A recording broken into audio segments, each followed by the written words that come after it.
break. Got open man. DJ Moore. End zone. Touchdown. Touchdown Bears. I am Jeff Joniak. Blitz is on. Down he goes. Brisker.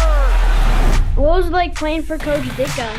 I don't want to answer any questions like that. Pressure coming. He's in big trouble. Down he goes. Montez Sweat.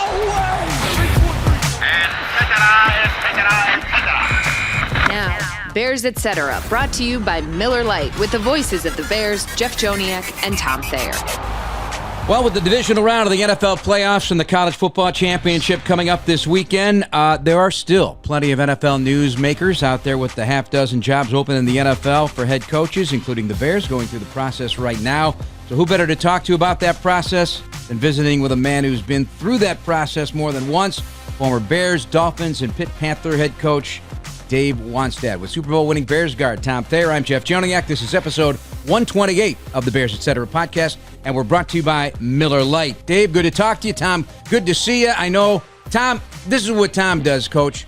He outlines the week on a Monday of just how great the weekend of football, college and pro, will be. And I know he's jacked up again this weekend because I tell you, both sides of that fence deliver. They have been delivering some great stuff. Don't you agree, Coach?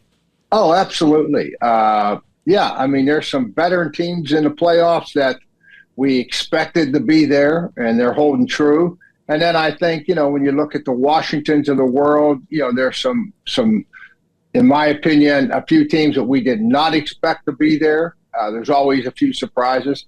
And then there's some great coaching. I'll tell you what, Sean McVay, that guy, and Vic Fangio, if I was going to give assistant coach of the year, McVay comes up with offensive game plans and schemes players. I mean, because they got a good team, the Rams, but they are not the most talented team in the playoffs.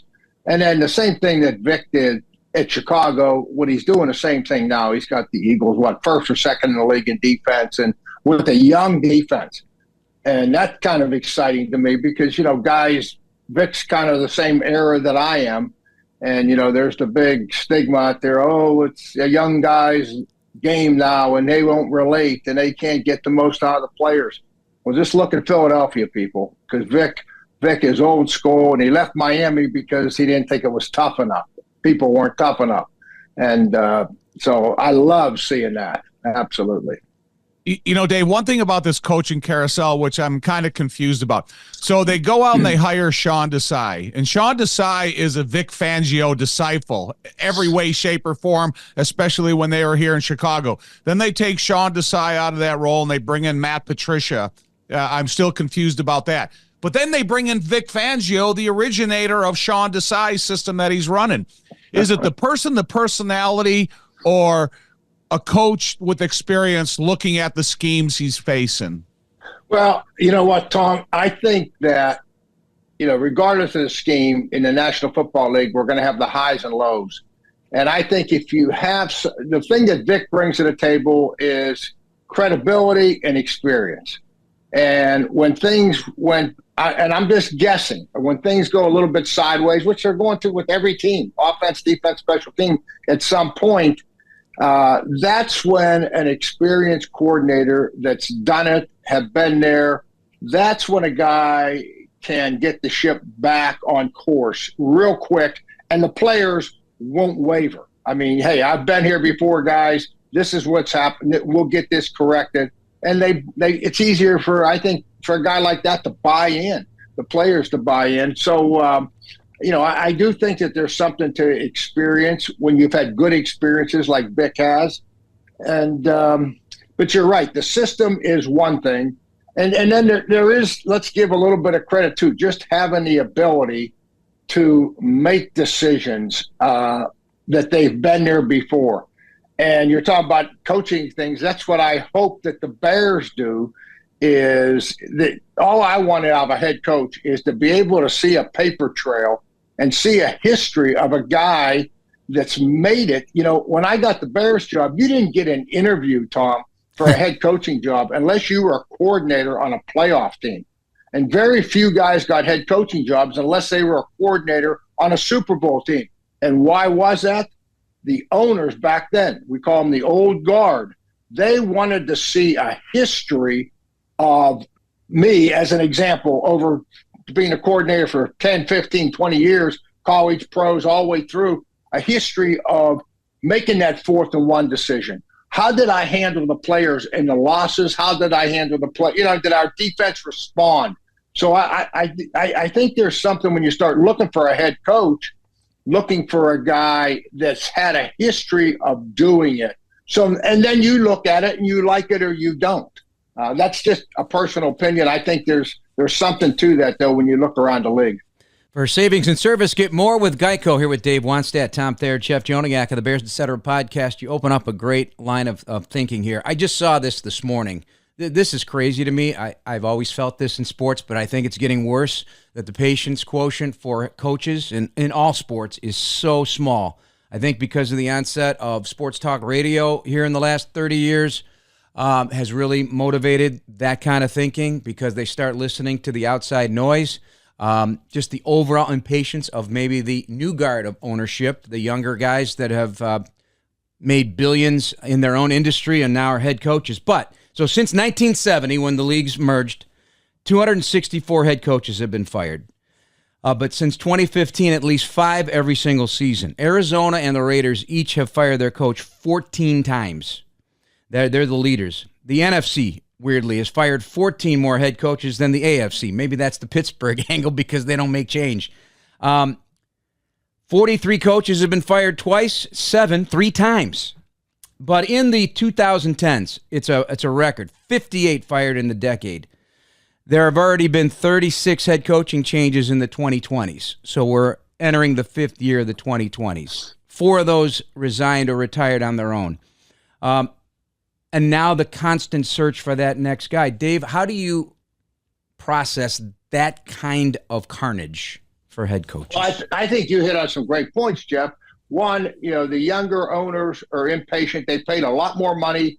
The fans are paying a lot more money than they did back in the day for tickets. Everything's more. The coaches are making a ton more money. Are you kidding me? I mean, I was the hottest guy coming out. I had 5 offers.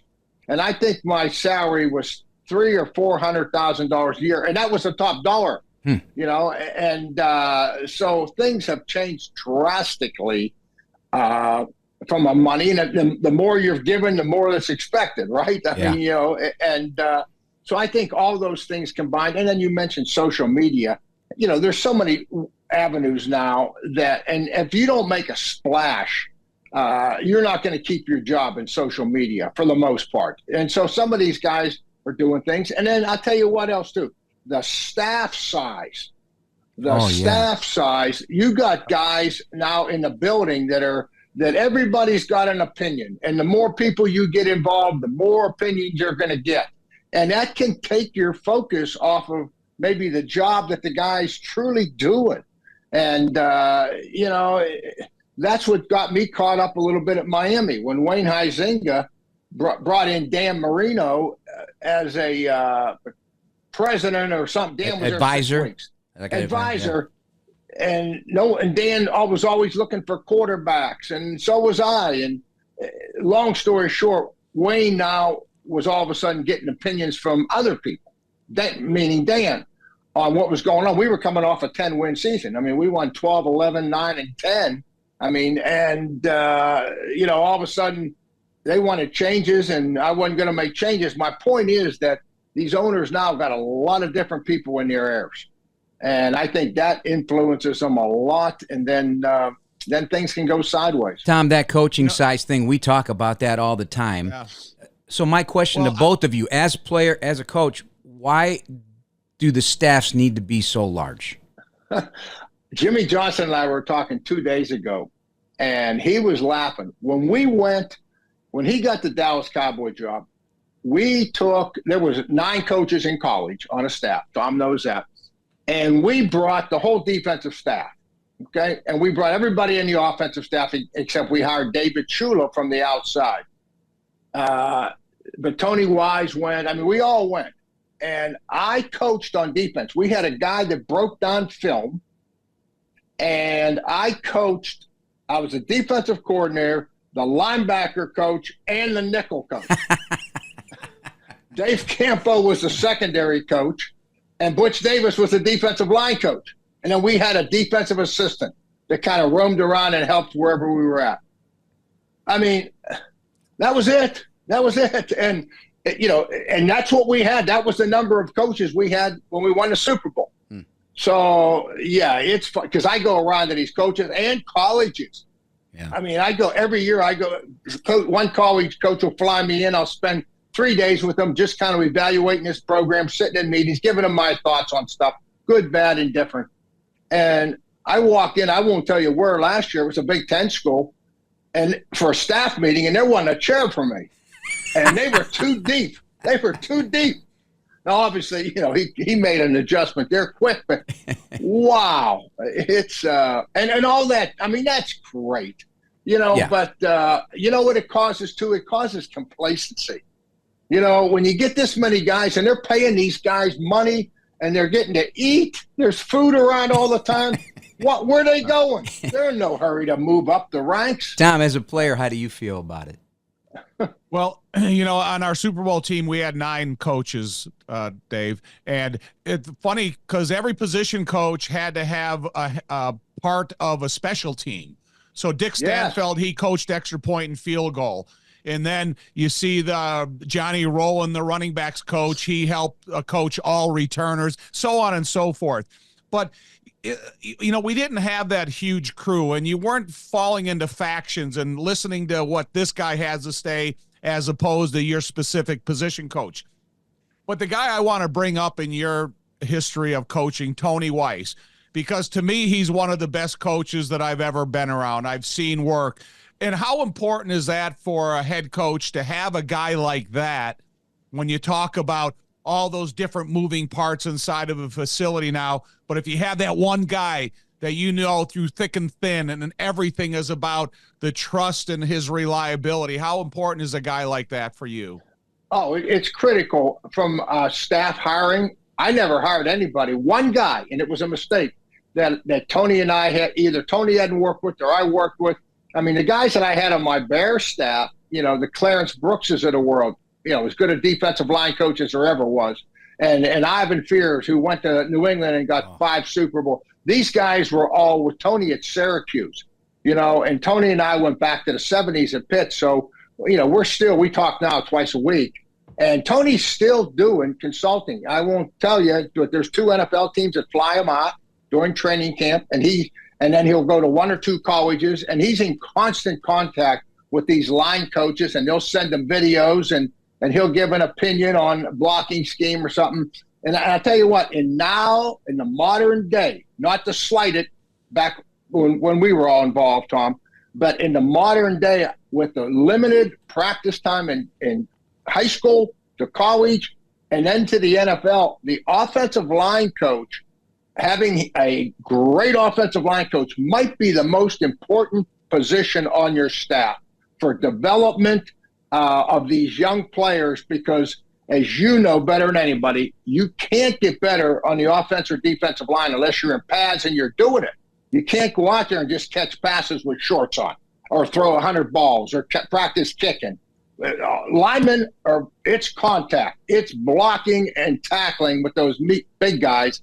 And with now the limitation on pads on all levels, all the way down, when they get to the NFL, you better have a line coach that can teach and develop, or you're not going to get better at that position. If you're sitting in an interview, what question do you want to be asked of you? You're an offensive tackle and you became a defensive coordinator. How did that transition happen? And did the fact that you had offensive line play in your background help you become a better defensive coordinator?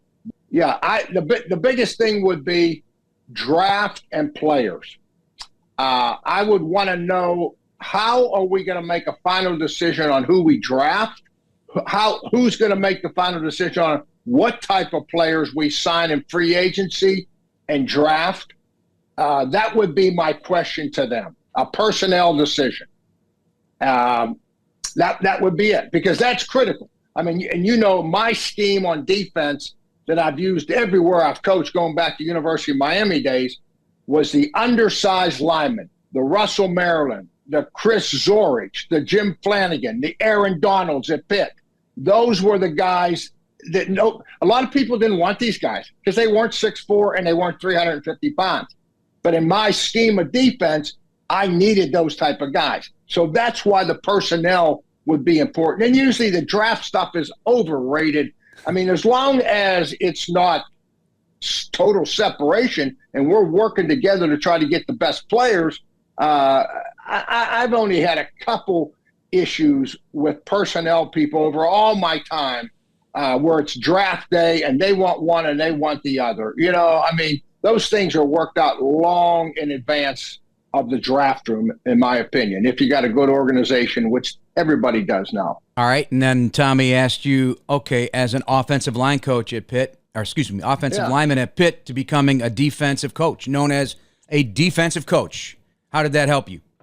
Well, it did help, you know, from understanding obviously what offensive linemen were trying to do. That was a big help. But, you know, it happened to me because I was like 24 years old and we won the national championship at Pitt. I was a graduate assistant and my head coach, Johnny Majors, left and went to Tennessee, and Jackie Sherrill took over. And Jackie says, I want to hire you full time, but you're going to have to work with the defense.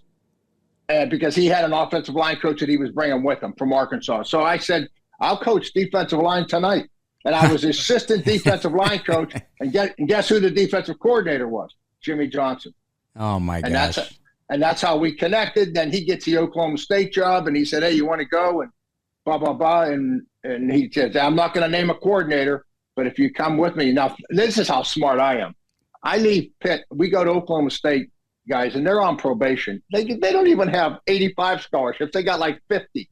And I leave Pitt with Hugh Green, Ricky Jackson, Dan Marino, Randy McMillan, Bill Freilich, Jimbo Cover. Oh, my Russ gosh. Grimm. So that's how smart. That's how. Wow. So, or I should say, Jimmy Johnson's that good of a recruiter, and he convinced me that he wasn't going to name a defensive coordinator, but I would have the opportunity if I did things right that I could be a coordinator. And I was a coordinator at like 28 years old at Oklahoma State, and 3 years he moved me up. Wow. And the rest is it. Yeah. I just love the lineage and how everybody, you know, you can draw these down. Everybody talks about the coaching trees, right? And it is fascinating. If you take the time of any prominent coach, college or pro, and just follow that timeline, what becomes of it. I really believe in that. I don't know if Tom does. I don't know if you do, Dommy, but the coaching tree, because it's a commonality of thought and how to win. And if anything that emerges from this coaching search for the Bears that I hope for is just, hey, I need somebody that's going to put that belief in that room. I don't care who you are, what your personality is, what your production's been or hasn't been, that you believe what we're going to win. It may not happen to me, but you have to have that winning mindset. And people talk about it all the time. It's kind of almost undefinable because it's unique to every kind of situation. And I don't know, Tommy, how you feel about that, but that's what I'm looking. I don't care the age. I don't care the I just want to know, hey, does this guy know how to get a group of people to believe that they can win, Tommy? I believe that 100%. But, you know, it's like, okay, you know, Dave Wannstedt, the defensive coordinator, he's up there watching Jimmy Johnson deliver a speech to the entire offense, defense, and special teams. Did you bring some of his messages with you, or did you start developing your own message when you became a head coach? Because to me, that's one of the biggest obstacles that a coordinator, as you talk about during your day being hired, that now you're not addressing just half the room. Now you're addressing the whole room every day of the week. Yeah, yes, I took a lot with me from Jimmy, but then I talked to Bill Parcells about hiring coaches. A great Bill Parcells. I just got the Bears job, and he says, who are you going to hire as offensive coordinator? And I said, well, I'm looking here, and I knew I was going to hire Ron Turner because Ronnie and I worked together, and his brother Norv, you know, and he says, Dave, let me tell you something. These offensive coordinators are all going to tell you they want to run the ball, but very few of them believe it. Don't ever be fooled. And then I had a good conversation with Joe Gibbs. So I made the rounds, and Coach Gibbs was fantastic. I remember him saying, Dave, coaches don't win games, players do. You make sure that you get players, because if you don't have players, and he was such a humble guy, and And so majority a lot from Jimmy and Johnny Majors. Obviously he was a Hall of Fame coach. I played for him at Pitt. And as a player, and you know this, Tom, you're sitting there, and as a player, Johnny Major's talking about the little things and the hidden yardage. He's talking about special teams. And, so obviously you're sucking all this in if you're paying attention and buying in. And situations come up where you can use that. So I would say a lot from Jimmy, obviously, and the success that we had and the failures that we had, but a lot also from just the standpoint of always talking to other people. And that's what coaches used to do. God, I remember going to the combine, and 3 o'clock in the morning, I had a stack of napkins, and we were a zone team. The defense that the Bears played last year was really a combination of what we did and what Tony Dungy did. And a zone team for the most part, a little bit of blitz, rush 4, let your linemen make plays. Okay. And but I wanted to play more man, and everybody was getting into bringing linebackers and safeties and playing man, and we hadn't done a whole lot of that anywhere. So this coach was a man guy, I was a zone guy, and we talked till 3 a.m. and exchanged ideas. And he was an NFC defensive coordinator, and nowadays, right now, I could get in a stance and show any position how to get lined up and try to take the first step in what we're trying to do, whether it's a DB with a stance and getting hands on him and his hips, or a linebacker with his read. And today, I don't know, are those days still there? And a lot of coaches, they are. But a lot of these guys with all the analytics and the numbers, Jeff and Tom, I'll tell you what, Jimmy did an interview with a coach, an NFL current coach.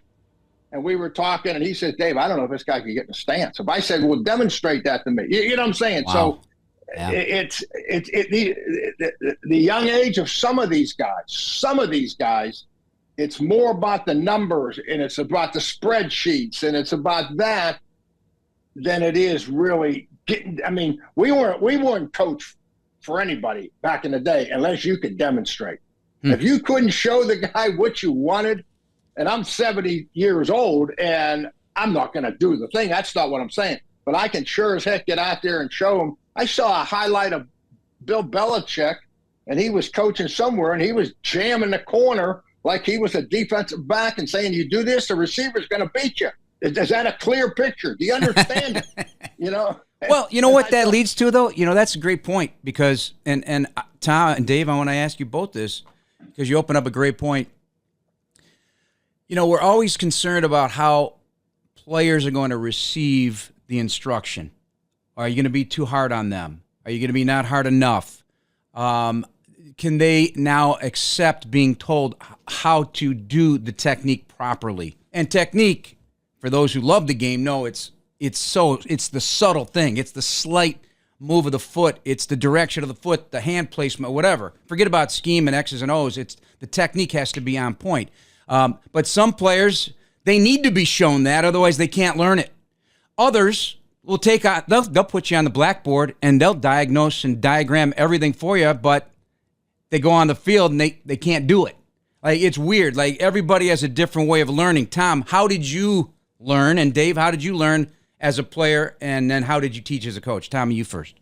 For me, offensive line specifically, we are super fortunate to have a Hall of Famer in Dick Stanfeld, because no matter how much experience we had, every single season, he started with the formation of the huddle. And then he started with a 3-point stance. And then he showed you how to put the weight balanced in front of and on a stance so the stance looks the same every single time.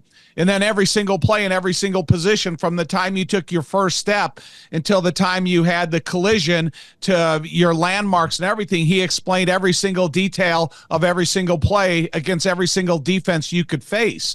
And I think that's a role that, like Dave said, you don't have that kind of time to do anymore, but it's some of the stuff that you should be doing in the middle of OTAs, when you have that time where you're not necessarily in pads, but you have time to do the explanation part of it. Dave, how about you as a player? How'd you learn? Well, the same way. My line coach was excellent, and just watching the guys in front of you, And, learning football and learning technique, yes, it's got to be laid out for you, but a picture's worth 1,000 words. And, man, if you can see pictures of guys doing it the right way. Now, on the other side of that is, I was very fortunate when I could recruit some players now. So when I was at Pitt, I had Revis, Shady McCoy, Aaron Donald, a lot of. How did you get Aaron Donald? Wait. So when we got Aaron Donald, they said, Coach, boy, Aaron, you see, first of all, I told him he wasn't going to play. He was going to be redshirted. And he said, yes, sir. I said, so, because I had some good players, Jabal Sheard, guys that played in the league at Pitt. And he said, yes, sir. Well, after 1 week, the defensive line coach came to me and said, you seen the same? I said, yeah. He says, how does Aaron do that? I said, let me give you something. Let's keep recruiting guys that we don't have to coach. Okay, and Aaron Donald is one of those. So as much as you need technique with 90% of the guys, there is that small group of guys that just do things that you don't coach, that just comes naturally. But so I told Aaron Donald, he's going to be redshirt. You ain't going to play. He said, yes, sir. 1 week, I called him in. I said, Aaron, guess what? Get ready. You're playing the first game. So he played as a true freshman. Opening game. That's awesome. Have a new or gently used coat laying around? Head to your local Jewel Osco until February 10th and donate one of your new or gently used coats to the 36th annual Chicago Bears Coat Drive and help keep Chicagoans warm this winter. And this podcast is brought to you by the official beer partner of your Chicago Bears. Tastes like Miller Time, Chicago. Go to MillerLite.com/BearsPod to find delivery options near you. Celebrate responsibly. Miller Brewing Company, Milwaukee, Wisconsin. 96 calories and 3.2 carbs per 12 ounces. All right, you replace Mike Ditka, fellow Pitt grad. How would you define to any of these candidates, experienced or unexperienced as a head coach, handling Chicago in its current situation here in Chicago? A team that has had very little success in the last 15 years. The media market, the challenge of how intense it is outside looking in. Well, number one, everything with this next hire, in my opinion, is going to be focused around Caleb. And, obviously, we know what we have to address. We know we got to get better up front with the linemen, and the quickest way to help the quarterback, and I'm going to sound like a broken record, is when you run the ball. And I was at the Bears when Brett Favre started as his first year. And I was at the Dolphins against Tom Brady. And I saw with Bill Belichick how he handled a rookie, a first-year starter, and how Mike Holmgren, an offensive guy, did it. And it was very similar. Both of them, one was a bunch of screens. Holmgren was screens and movement passes with Brady, dumping it off, tight end screen, fullback screen. It was crazy. Best in the league. Until Brett got his feet on the ground, then he took him to the next level. And all Belichick did, guys, was run the ball, play action pass, and play defense. And that's all he asked of Brady. And so what I would like to see the coach come in and make a commitment to a run game. I mean, a tough inside running game. You don't need to have a fullback and why you doing this? One, you're going to help your defense, keep them rested, field position, all that. But this is what Caleb helped. And then get some play action pass going. And I had a great conversation with Troy Aikman about Caleb and about our offense. And he said, if you look at all the quarterback guys under the Shanahan system, they're under center a lot with play action. And he says, Dave, when you are under center for a young quarterback, everything is timing. And I'm getting off a little bit here, but I want to make this point because our listeners got to hear this. In other words, if we call a three-step drop, and then we got Tony Wise involved in this conversation, Tom would know it's three-step. I got to protect however Tom would do it. Hey, the ball's coming out quick. I got to protect the inside. So it's a little different technique. You mentioned technique. If I call a five-step, if I call a seven-step, okay, all those things are different. And every pass with the quarterback and the lineman is tied in with the receivers. Three-step, it's 1, 2, 3. And so Troy was making the point with these young quarterbacks, in his opinion, and what we did was if he takes a snap, now he's looking. I'm not looking for the ball. I'm looking at the coverage, and I'm dropping back 1, 2, 3, and the ball's coming out. Because the blocking is the same, The timing's the same for the receivers. 5-step, 3-step. That's how you build a play action and get your quarterback getting confidence and getting that ball out quick. And you tie it in with the run game. Now it's a running play. 3-step, it's the run, one way or another. And then it's the play pass. And then you get into the dropbacks. But hopefully if you're doing that well, the dropbacks are now the manageable downs. And, and it makes the quarterback's life easy. That's all Baltimore's doing now. Baltimore, Derrick Henry's, he's on the bench on 3rd down. When he's on the field, if Baltimore's successful on 1st or 2nd down, you watch the playoff game, Lamar is unbeatable on 3rd down. Run, pass, quick things, screens, whatever he wants to run. When they stick stopped on 1st down, their offense is completely different. It goes back to the running game and the play pass. So I know I got off a little bit, but I do think good stuff. Getting a coach that understands that. And as I said, what Bill Parcells said, these guys all are going to say it. Get me a offense, defense, ex-head coach. I don't care who you hire. Get me somebody that believes in this and understands the importance of this, not just for the team, but for the quarterback. And he'll develop quicker than you think. I promise you he will. Great stuff. Dave Wannstedt, appreciate it all the time, buddy. Okay, always a pleasure, Jeff. Anytime I can help you guys out, you and Tommy, you just let me know. I'm in, okay? Thanks, Dave. I appreciate it, Dave. Thank you so much. For savings and service, get more with Geico. Oh, man, we could talk to him a long, long time. Love the history. There's so like-mindedness in thought in terms of what has been done in the past in the National Football League and not trying to recreate the wheel every time, right, in this league. And sometimes I think that happens. When you just rip it down to the bare studs, it can be simpler than maybe it's made. Don't you agree? Well, nothing can educate you more about an experience than talking about experience in the process that we're talking about. And Dave has been through that. He was a Division I college player that got into coaching on the opposite side of the ball that he played in. He got to be around some guys that were super educated in terms of football development, team development, and success. So you have a chance to ask questions of experience. That's how you want to hear them. Yeah, I didn't realize that. I either forgot, I didn't bring it up, but he was drafted by the Packers. Yeah, yeah. I don't recall the Packers. He had a neck injury, and then that kind of derailed his career. Crazy stuff. How about those stats I gave about the coaches? I mean, that's a lot of turmoil, Tommy. It doesn't surprise me, though, because you talk about, Dave, first of all, the young odors. You talk about the influence of all the outlets that you get this destructive things said about the coaches or fans' opinions, the ticket prices. Everything that Dave brought up is a reason that I'm not surprised about those numbers. And they're going to continue along that line until your organization, your team is a winner for a number of years. Yeah, so on average, the average, all the way to 1970, head coaches last roughly 4 seasons with a team. That's it. Marty Schottenheimer and Bill Parcells, the only ones to coach 4 different teams. Yeah. It's kind of interesting. I don't know. Good. Well, it was a great article. You think of a guy, and his name is the old Cincinnati coach, Marvin Lewis. Marvin Lewis. And that he was there for a long period of time, and they didn't have a great deal of success. That is unheard of nowadays. Right, it is. It's about, but, like Dave said, that Joe Gibbs told him, it's about the players. Yeah. You have to have great players if you're going to be with any franchise for a period of time.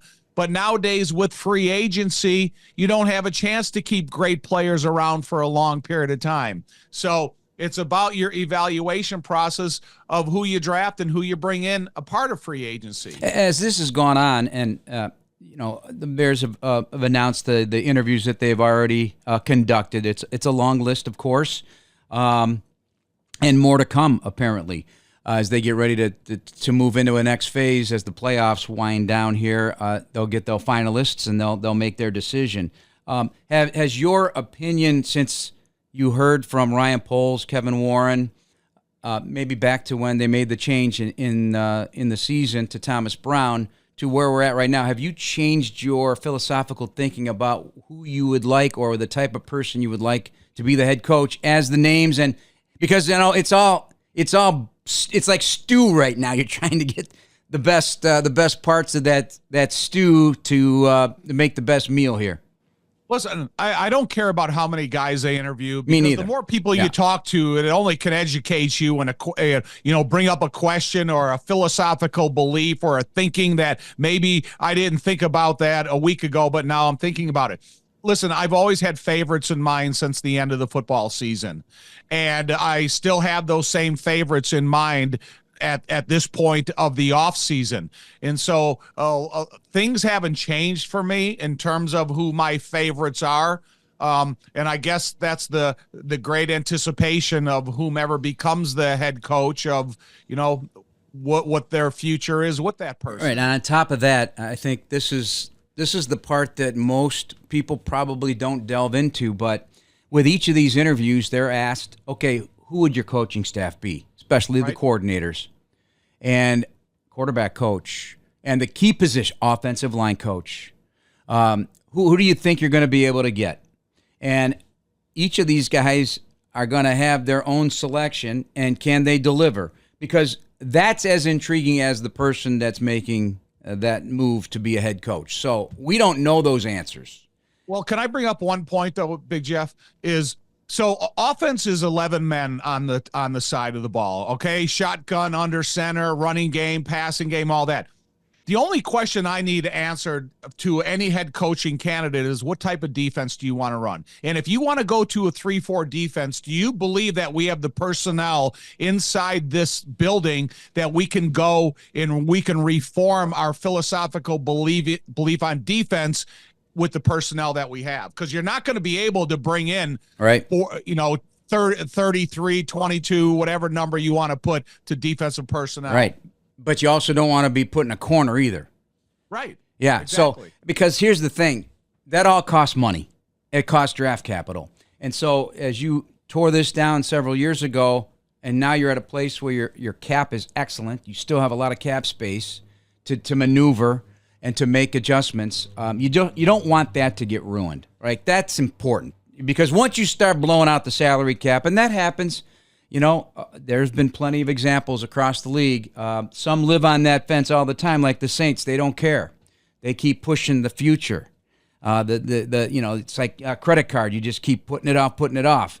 I don't like that kind of thinking. I want to have. It's stressful to not have a clean record, so you can go about your life's work. You know what I'm saying? It's that philosophy, and it's not fantasy football where free agency comes and you just blow out the budget every year because as a fan you don't care. It's not your money, but you got to do that for solvency. You got to be able to have the future. You're looking ahead. We talked about it. The moment they drafted Caleb and Rome, you're looking already. What's that going to cost us in 2026 or 27 or 28? Yeah, listen, I'm not going to mortgage the ranch for an unforeseen future, because right now you have a couple centerpieces in place that can lead you to the playoffs, and you got to capitalize and fortify that group around them. And so I'm glad that the Bears are in the position they are in terms of draft capital and money they have to spend. Well, it's going to happen sooner rather than later, Tommy, finally. So we'll get a head coach in here and get ready for the 2025 season. With that being said, we got football this weekend. Just get your thoughts on the playoff games. Any concerns with Kansas City hosting Houston Saturday at 3:30 about they really have not. They rested starters. Around Christmas time. Is that too long of a delay for Kansas City, or are they so good and so experienced with all of this that this is not an issue? Listen, when you're an offensive line that's struggling at the offensive tackle position and you haven't gotten a meaningful stance in 3 weeks, and you have the outside pass rushers that the Houston Texans have and what they were able to do last week, I have big concerns. Because the thing about the defensive ends of the Houston Texans, they're going to be able to hear the rhythm of the snap count. So they're going to be getting off the ball equally as well as the offensive tackle positions that's been struggling so far. So I think Houston has every opportunity to be successful because the athletes that are chasing Patrick Mahomes probably run a faster 40 than Patrick Mahomes. And so whenever you saw him struggle a couple years ago against Tampa Bay, it's because if you can put him in a retreat position, you can give sacrifices to his accuracy. Washington at Detroit on Saturday, 8 o'clock, I think, is the kickoff for that one, or 7 o'clock. I don't know if I have it right now and the timing, but the powerful machine that is Dan Campbell's offense and aggressive defense that has been banged up significantly over the course of the year against a rookie quarterback going into a hornet's nest on Saturday. Right. Hey, man, we've been there. I guess that we've been able to see the transformation of an indoor building unlike any others. And that crowd noise is going to be absolutely insane.